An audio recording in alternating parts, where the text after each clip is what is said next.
Shalom. Saya ingin kita kasih tepuk tangan buat semua yang sudah melayani pada malam hari ini. Makasih buat semua teman-teman baik yang di depan maupun yang di belakang. Saya bersyukur hari ini bisa kembali ke tempat ini. Sebetulnya bukan pertama kali saya ada di tempat ini. Mungkin sudah 10 tahun saya tidak ada di tempat ini. Karena dulu saya dijadwal setahun 2 kali minimal di tempat ini. Tapi kemudian dalam jangka waktu cukup lama, baru kali ini diundang lagi dan bersyukur waktunya Tuhan tiba buat saya untuk boleh ada di tempat ini kembali. Ya, perkenalkan nama saya Jeffrey Rama, saya melayani di satu gereja di Jakarta namanya NDC dan bersyukur terima kasih untuk gereja ini yang juga menyanyikan lagu-lagu kami dari NDC Worship. Dan 34 tahun saya bersama dengan Bapak Gembala memulai gereja NDC sampai hari ini. Dari 34 tahun yang lalu dan semuanya karena kasih karunia Tuhan. Hari ini saya datang sendiri karena istri saya juga bekerja di Jakarta dan juga part-timer di NDC, jadi nggak bisa ngikut saya ke tempat ini. Tapi saya rindu satu kali mereka bisa, istri saya dan anak saya bisa bersama-sama dengan saya, ketemu dengan Bapak Ibu Saudara semua. Karena Bapak Ibu semua saudara orang-orang yang baik dan ramah saudara. Oke, kita siapkan hati kita untuk dengar firman Tuhan. Hari ini saya ingin menyampaikan firman Tuhan dengan tema makna di balik pergumulan. Bahwa di dalam setiap pergumulan yang Tuhan izinkan terjadi dalam hidup kita, itu selalu ada maknanya. Dan tujuan Tuhan itu selalu baik, rencana Tuhan selalu baik. Berapa banyak saudara percaya bahwa rencana Tuhan selalu baik? Amin saudara. Saya ajak kita membaca di dalam Kejadian pasal 32 ayat 22 sampai ayat 30. Saya ingin mengajak kita membaca secara bergantian. Saya baca ayat 22, saudara baca ayat 23, begitu seterusnya. Nanti ayat 30 kita akan membacanya bersama-sama. Saya mulai dulu dari ayat 22. Pada malam itu Yakub bangun dan ia membawa kedua istrinya, kedua budaknya perempuan, dan ke-11 anaknya, dan menyeberang di tempat penyeberangan sungai Yabok. Silakan.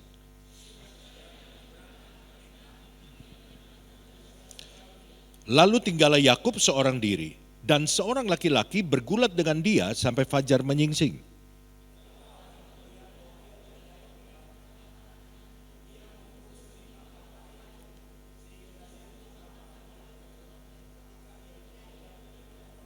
Lalu kata orang itu, biarkanlah aku pergi, karena fajar telah menyingsing. Saud Yakub, aku tidak akan membiarkan engkau pergi jika engkau tidak memberkati aku.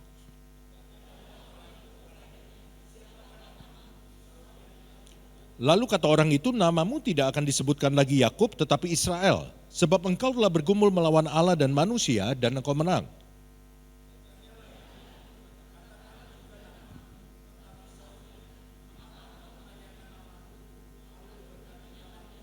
Bersama-sama, Yakub menamai tempat itu Peniel, sebab katanya, aku telah melihat Allah berhadapan muka, tetapi nyawaku tertolong.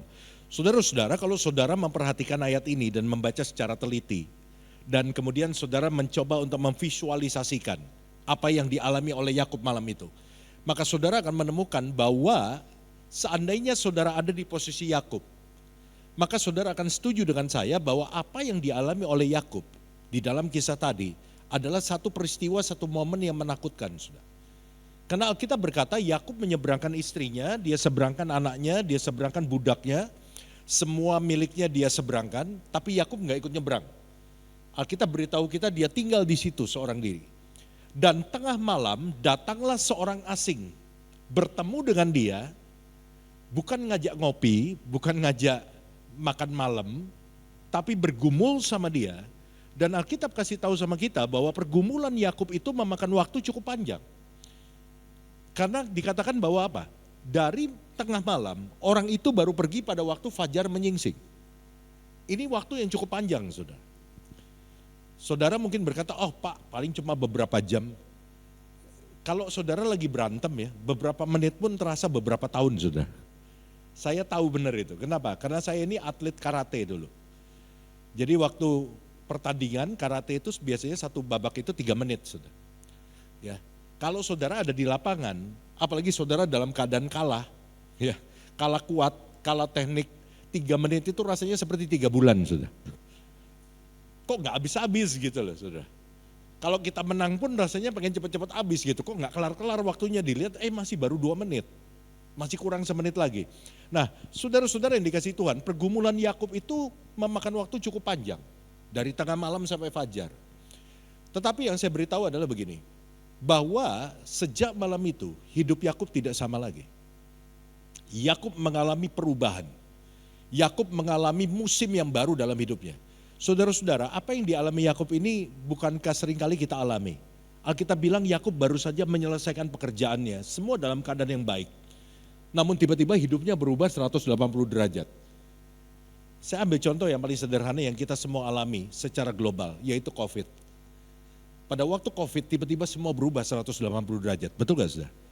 Saudara yang punya rencana, saudara yang sudah merencanakan setahun annual planning saudara, tiba-tiba saudara gak bisa lakuin.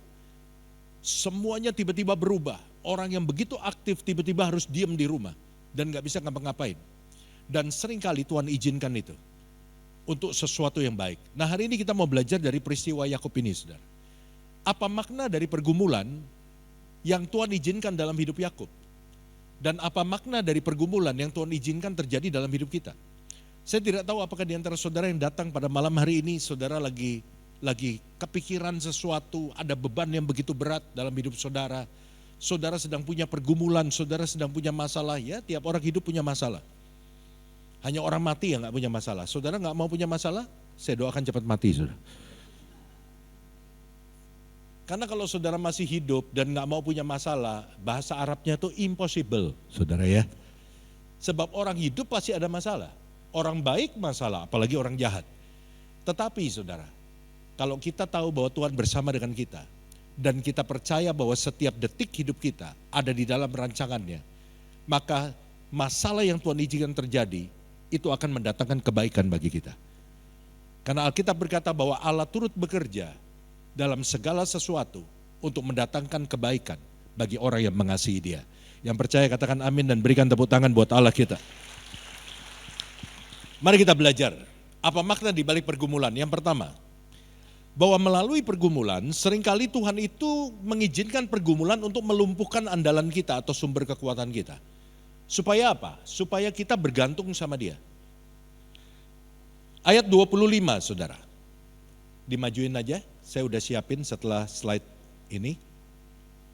Ayat 25 berkata begini. Ketika orang itu melihat bahwa ia tidak dapat mengalahkannya, ia memukul sendi pangkal paha Yakub, sehingga sendi pangkal paha itu terpelecok ketika ia bergulat dengan orang itu. Saudara-saudara, Alkitab kasih tahu kita bahwa pergumulan itu memukul sendi pangkal paha Yakub. Nah, apa maknanya sendi pangkal paha ini? Kita ini bisa berjalan, bergerak, beraktivitas dengan baik karena tubuh kita ditopang oleh kedua kaki yang kuat. Tetapi itu belum cukup. Kedua kaki yang kuat ini belum menjadi syarat utama kita bisa beraktivitas dengan baik. Ada satu bagian yang menentukan apakah kita bisa beraktivitas dengan baik apa tidak. Yang namanya adalah sendi pangkal paha. Atau mungkin saudara lebih kenal dengan istilah bonggol. Ngerti ya saudara? Bonggol ini yang membuat kita bisa bergerak dengan baik.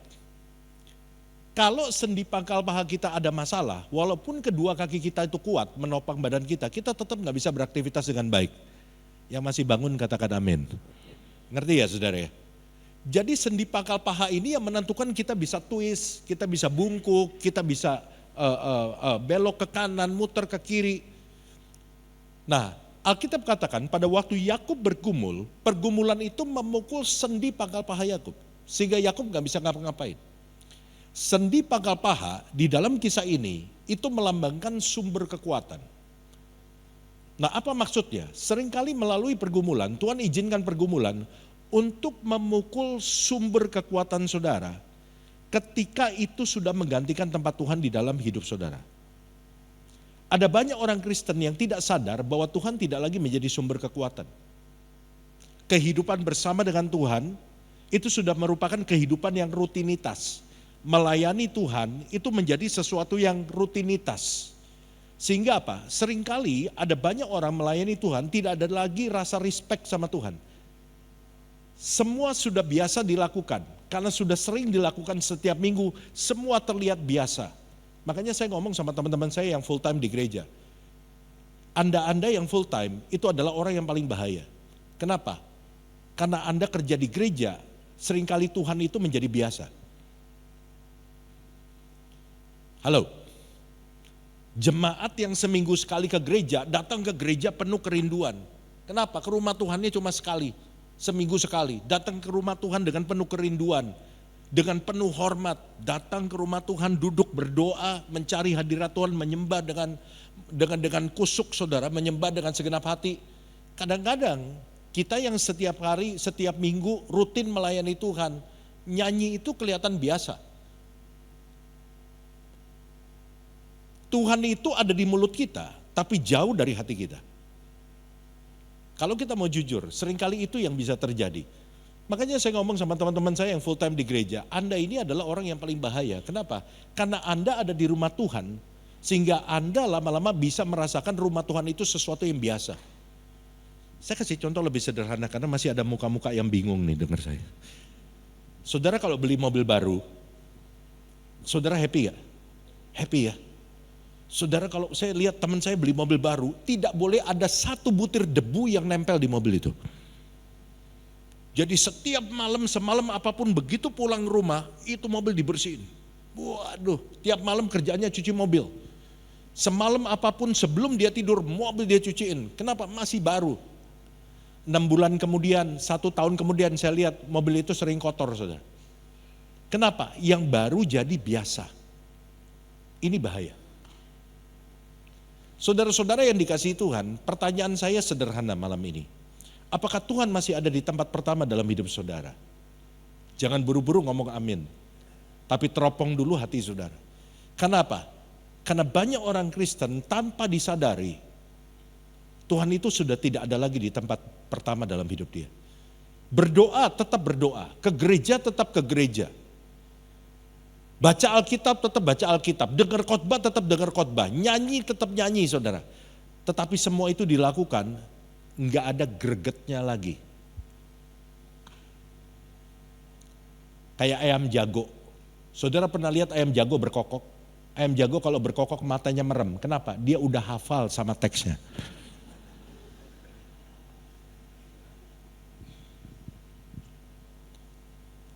Udah gak ada rasanya lagi. Dan kalau itu terjadi, saudara pergi ke gereja tidak dengan kerinduan, tapi hanya sebagai rutinitas. Karena hari Minggu gue mesti ke gereja. Kita melayani, kenapa? Karena hari Minggu kita mesti pelayanan. Kita berdoa, ya kenapa? Karena kita orang Kristen, kita mesti berdoa, dan tapi udah gak ada gregetnya lagi. Jangan-jangan itu indikasi bahwa Tuhan tidak lagi spesial di hidup saudara. Saudara pernah pacaran kan? Ya, atau yang lagi pacaran. Saudara ingat gak waktu pacaran itu bagaimana rasanya? Rasanya pengen ketemu terus sama pacar saudara, betul gak? Rasanya kalau mau pulang nganter pacar saudara ke rumah, saudara tungguin sampai dia masuk ke pagar. Pacar saudara udah bilang, udah pulang, saya udah di pagar. Enggak, sampai kamu masuk, udah tungguin sampai masuk. Sampai hilang di pemandangan saudara. Kalau telepon itu gak ada habis-habisnya. Telepon bisa berjam-jam. Giliran mau udah malam ya, kita udahan aja ya, besok kan kita ketemu. Iya. Ya udah kamu tutup, kamu dulu yang tutup. Enggak, kamu aja sampai jam 4 pagi, kamu dulu, enggak ada yang nutup saudara. Ingat gak masa-masa pacaran kayak begitu? Rasanya ngelihat baju bagus, ingat pacar kita. Sampai ada lagunya kan, kalau aku makan lihat kamu, aku mandi lihat kamu, aku ke kebun binatang. Nah, itu ada masalah berarti saudara. Pertanyaan saya, rasa itu masih ada gak sama Tuhan? Waktu saudara menyembah Tuhan, banyak orang Kristen bisa nyanyi loh, tanpa harus merasakan. Saudara cukup hafal teksnya, saudara bisa nyanyi. Tapi waktu saudara nyanyi, I love you Lord, and I lift my voice. Saudara bisa rasakan gak ada getaran itu? Benar-benar waktu saudara ngomong, Tuhan aku cinta engkau. Benar-benar saudara bukan ngomong dari suara saudara, tapi ngomong dari hati. Itu beda Pak. Nah seringkali Tuhan ingin menarik perhatian saudara. Ketika dia lihat Tuhan tidak lagi di posisi pertama dalam hidup saudara, dia lihat ada Tuhan yang lain di posisi pertama dalam hidupmu. Ada Tuhan yang lain yang menggeser dia di posisi pertama dalam hidupmu. Karena dia mengasihi saudara. Dia akan buktikan bahwa yang kau jadikan Tuhan itu gak bisa jadi Tuhan. Dihancurin itu. Apa yang jadi posisi pertama dalam hidupmu yang geser Tuhan? Uang. Tuhan hajar keuanganmu. Apa yang menjadi posisi pertama dalam hidupmu? Karirmu. Tuhan hajar karirmu. Apa yang menjadi posisi pertama dalam hidupmu yang menggantikan Tuhan? Pelayananmu, Tuhan ajar pelayananmu. Loh Pak, kok Tuhan jahat? Bukan karena Tuhan jahat. Tuhan pengen engkau tahu bahwa tidak ada di dunia ini yang bisa diandalkan kecuali Tuhan. Jangan mengandalkan sesuatu yang bisa berubah. Jangan mengandalkan sesuatu yang tidak tetap. Uang bisa berubah gak? Bisa. Nilainya pun bisa berubah. Isi dompetmu bisa berubah. Hari ini ada, besok bisa gak ada. Mujizat terjadi. Tapi yang gak ada bisa juga jadi ada. Kita gak tahu bahwa kita punya uang. Apakah besok kita masih punya uang segini?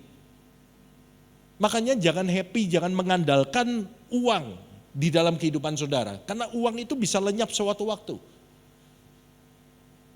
Koneksimu bisa lenyap sewaktu-waktu.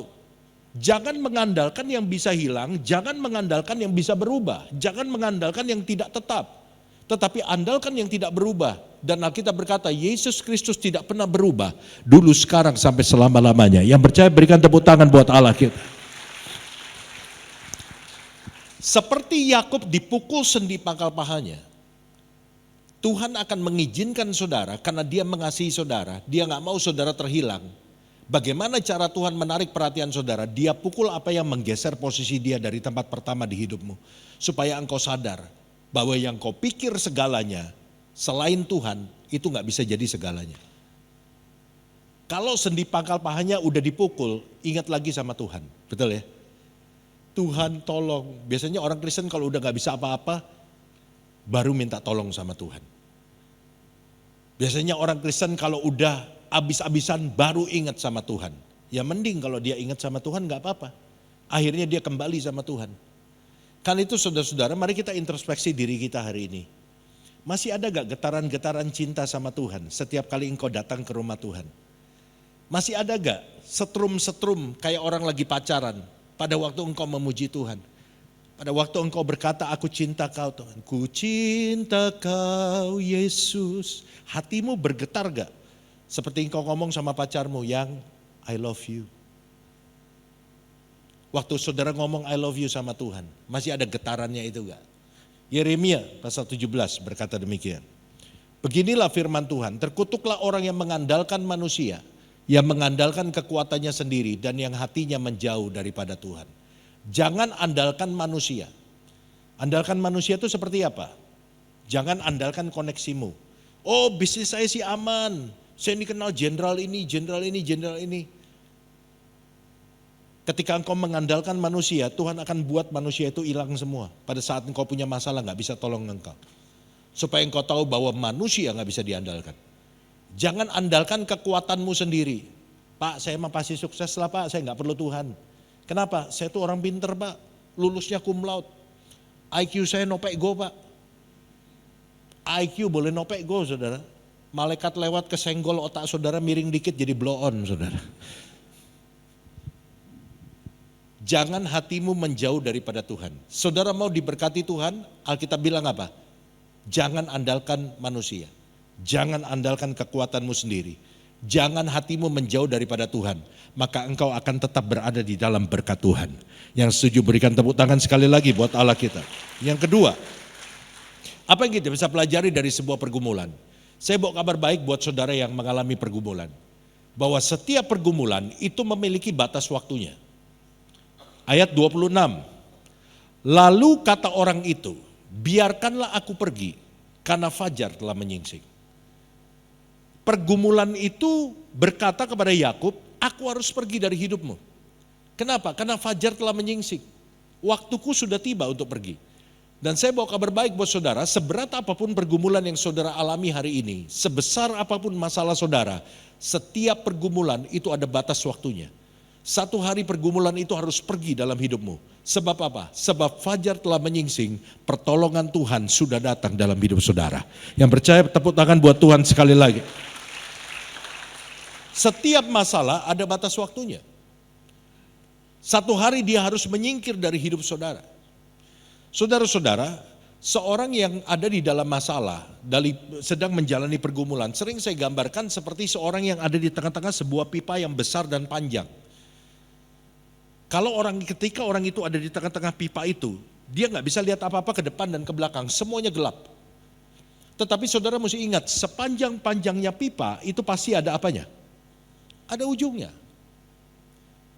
Bagaimana caranya orang yang di tengah pipa ini bisa mencapai ujung pipa itu? Nggak ada cara lain selain dia harus maju ke depan. Dia harus bergerak.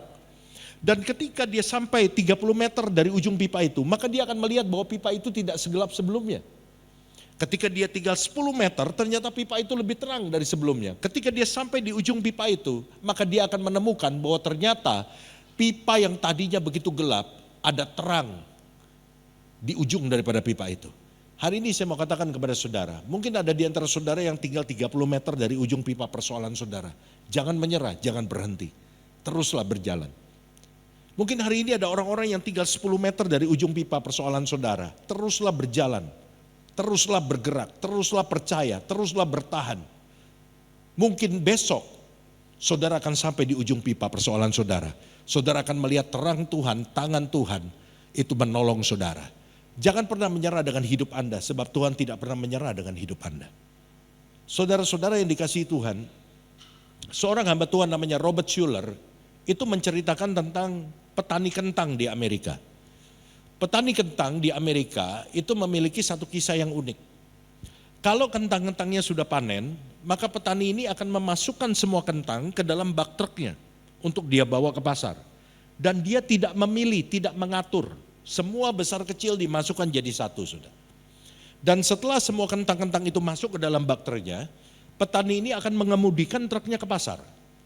Waktu dia mau cari jalan menuju ke pasar, petani ini akan mencari jalan yang rusak.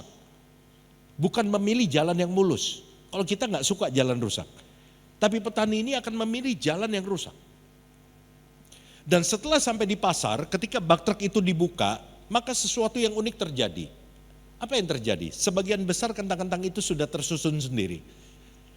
Saya mau tanya sama saudara, supaya saudara tidak beku kedinginan. Saudara. Menurut saudara, kentang yang besar ada di atas apa ada di bawah? Nggak takut, jangan takut nggak dosa. Ada yang di atas, ada yang di bawah. Sebagian besar kentang yang besar itu ada di atas. Yang kecil ada di bawah. Kenapa demikian? Tadi saya bilang petani itu akan lewat jalan yang rusak. Pada waktu dia lewat jalan yang rusak, kentang-kentang itu apa ya? Istilahnya apa ya? Ya saudara ngerti lah. Dibilang berlompatan, dia bukan anak kodok sudah. Kentang-kentang itu apa ya? Istilahnya apa?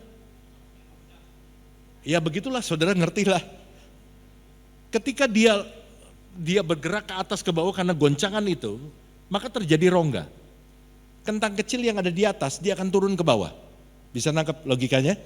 Sehingga pada waktu sampai di pasar, sebagian besar kentang-kentang besar itu ada di atas dan kentang kecil ada di bawah. Apa makna dari cerita ini?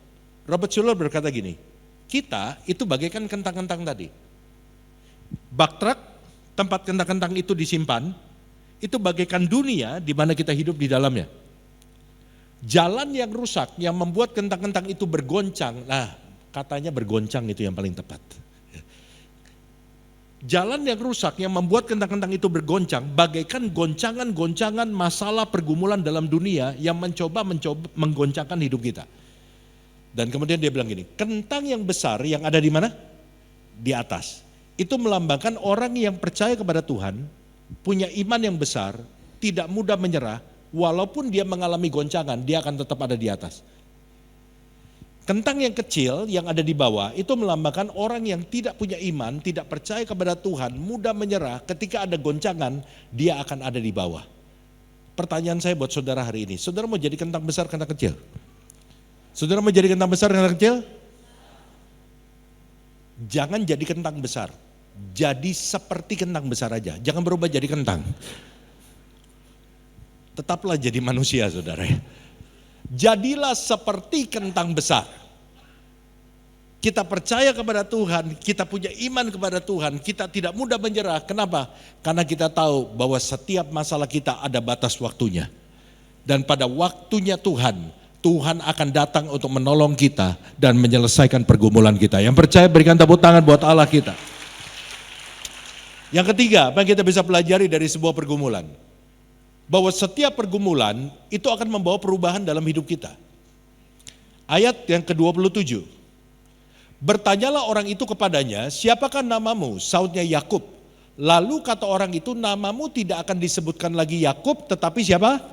Israel. Sebab engkau telah bergumul melawan Allah dan manusia dan engkau menang. Dari Yakub jadi Israel, berubah dong. Nah, arti nama Yakub itu kurang bagus ya saudara ya, kalau saudara pelajari dalam Alkitab. Artinya adalah penipu, dan memang kerjaannya dia nipu kalau saudara baca.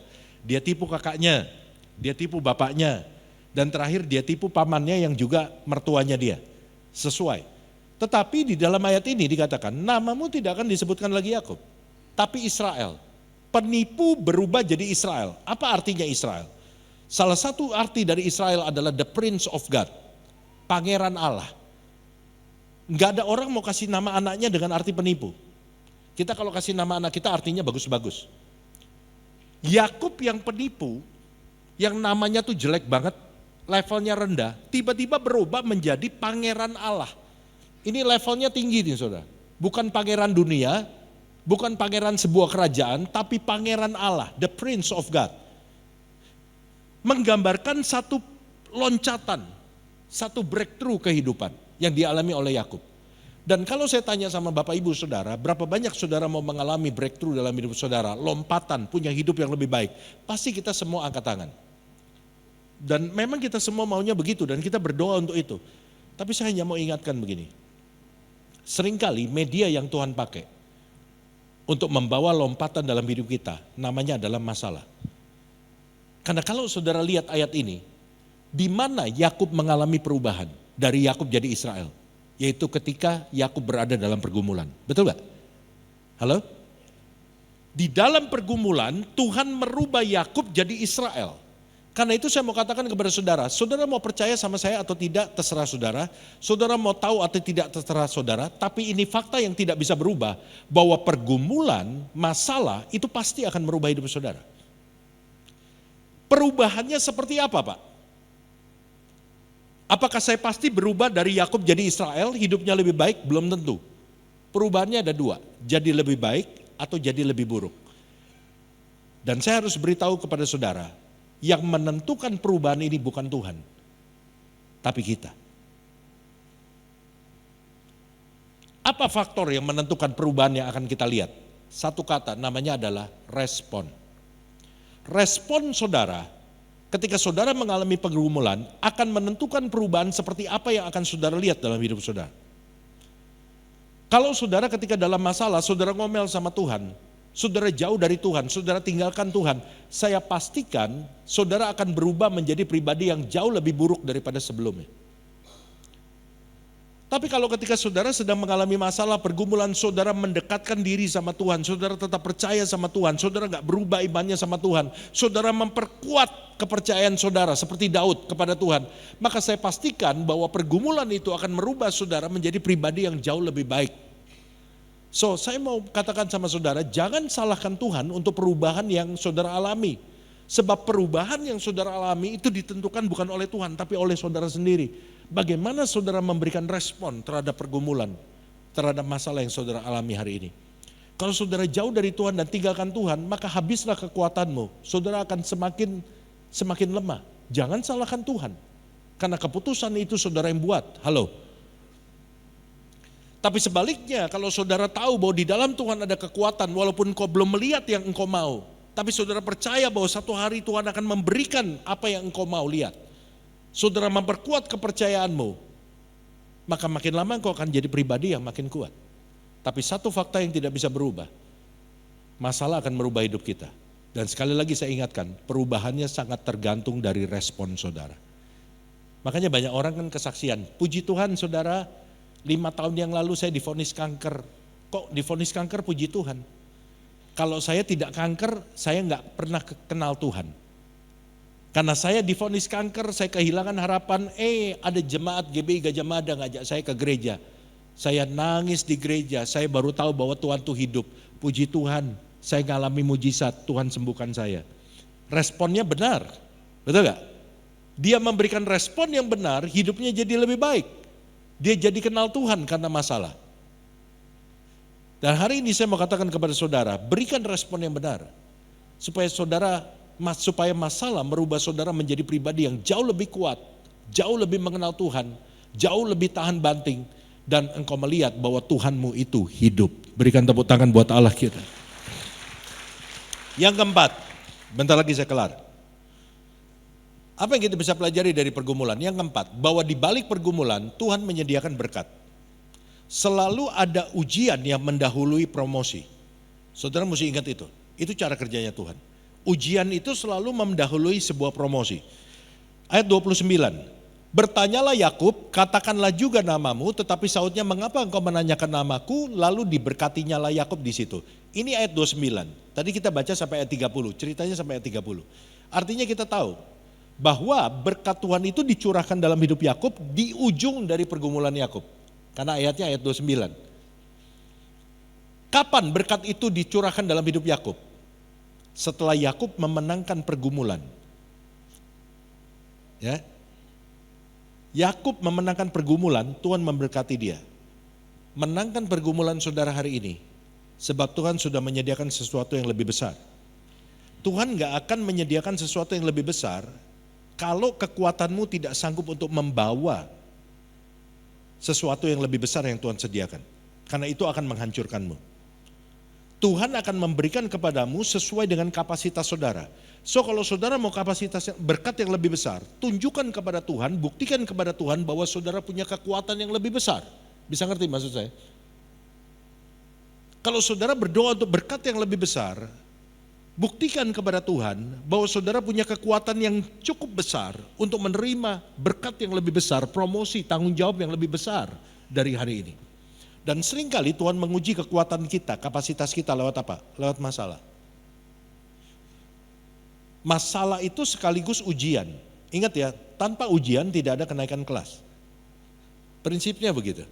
So, saudara tahu hari ini, kalau saudara sedang mengalami pergumulan dalam hidup saudara itu juga sekaligus sebagai ujian. So, saya mau kasih tahu sama saudara, menangkan ujian itu. Anda gak akan pernah tahu apa yang Tuhan sediakan di ujung daripada ujian situ. Ketika saudara memenangkannya. Ayub memenangkan ujian imannya. Dan dia diberkati 2 kali lipat. Dia diberkati double porsi. Dia diberkati berlimpah.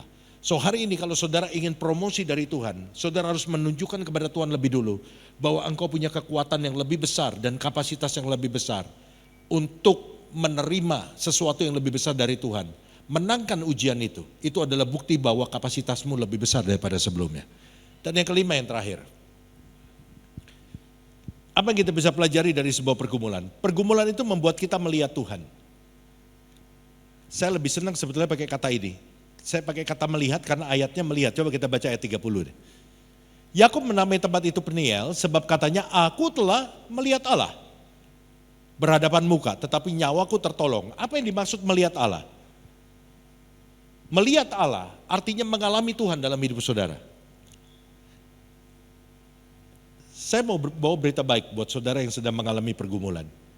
Setiap saudara yang sedang mengalami pergumulan atau masalah, saudara adalah orang yang punya potensi untuk melihat mujizat. Karena tidak ada mujizat tanpa didahului oleh sebuah masalah. Bisa ngerti? Saya ulang pelan-pelan. Ini jam segini memang agak rawan Pak, khotbah Pak. Kalau ada kata-kata yang sulit sedikit, peredaran darah kalau tak kurang lancar Pak. Tidak ada mujizat tanpa didahului oleh sebuah pergumulan. Pergumulan itu akan selalu mendahului sebuah mujizat. Pergumulan itu adalah kendaraan yang akan membawa Anda kepada satu tempat yang namanya mujizat. Saya kasih contoh yang lebih gampang. Saudara gak bisa ngomong saudara sembuh kalau saudara gak pernah sakit. Itu yang paling gampang. Gak bisa saudara tiba-tiba kesaksian, puji Tuhan Bapak Ibu Saudara, saya sembuh. Kemudian Pak Yohan nanya, sakit apa Bu? Saya gak sakit. Nah itu dia lagi sakit. Sakit mental saudara. Saudara harus sakit dulu baru bisa bersaksi saudara sembuh. Saudara harus mengalami pergumulan dulu baru saudara bisa mengalami yang namanya mujizat. Ya. Pergumulan itu adalah kesempatan untuk saudara mengalami Tuhan. Mengalami bahwa Tuhan itu nyata. Pergumulan itu adalah sebuah kesempatan untuk merubah logos firman Tuhan menjadi rema. Makanya pendeta suka khotbah, biarlah firmanmu jadi rema. Apa sih maksudnya? Firman Tuhan yang saudara baca dalam bentuk tulisan itu namanya logos. Logos itu tidak hidup, berupa kata-kata. Logos itu jadi hidup ketika dia berubah jadi rema. Rema itu artinya apa? Firman yang saudara baca menjadi pengalaman dalam hidup saudara. Sehingga saudara berkata apa? Yang difirmankan Tuhan itu bener loh. Kok lu bisa ngomong gitu? Gua ngalamin. Itu logos jadi rema. Tuhan itu bukan untuk dipelajari, tapi Tuhan itu untuk dialami. Kalau Anda hanya belajar tentang Tuhan, tapi gak punya pengalaman, roh Anda jadi kering. Tapi kalau Anda ngeroh aja, gak punya dasar pengetahuan tentang firman Tuhan, itu juga gak boleh. Nanti Anda jadi mengawang-awang, berhalusinasi, gak napak bumi sudah. Tapi Anda harus belajar firman Tuhan dengan benar, dan Anda harus mengalami apa yang Anda pelajari. Jadi punya dasar pengetahuan yang benar, tapi juga punya pengalaman untuk apa yang Anda pelajari. Itu yang akan membuat kita jadi orang Kristen yang bertumbuh.